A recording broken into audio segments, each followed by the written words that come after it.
जय श्री सीताराम। हे नाथ, हे धीर बुद्धि, पहले तो ये बतलाइए सबसे दुर्लभ कौन सा शरीर है, फिर सबसे बड़ा दुख कौन, सबसे बड़ा सुख कौन, यह भी विचार कर संक्षेप में ही कहिए।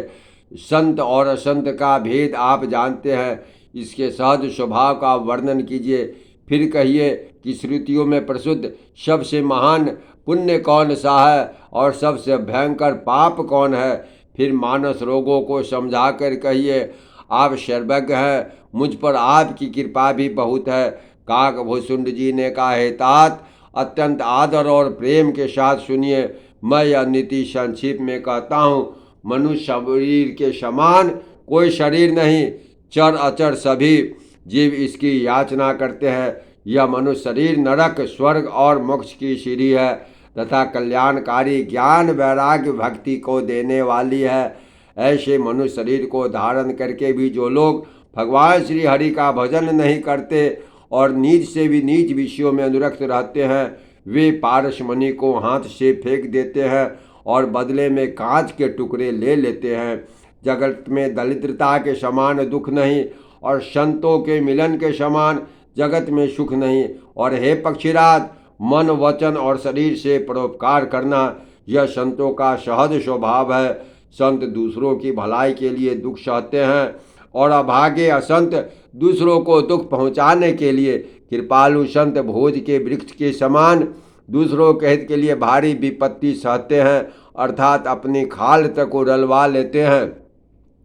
किंतु दुष्ट लोग शन की भांति दूसरे को बांधते हैं और उन्हें बंधाने के लिए अपनी खाल खिंचवाकर विपत्ति सहकर मर जाते हैं। हे सर्पों के शत्रु गरुड़ जी, सुनिए। दुष्ट बिना कि स्वार्थ के सांप और चूहे के समान अकारण दूसरों का अपकार करते हैं। वे पराई संपत्ति का नाश करके स्वयं नष्ट हो जाते हैं, जैसे खेती का नाश करके ओले नष्ट हो जाते हैं। दुष्ट का उन्नति प्रसिद्धि अधम ग्रह केतु के उदय की भांति जगत के दुख के लिए ही होता है और संतों का अभ्युदय सदा ही सुखकर होता है। जैसे चंद्रमा और सूर्य का उदय विश्व भर के लिए सुखदायक है। वेदों में अहिंसा को परम धर्म माना है और पर निंदा के समान भारी पाप नहीं है।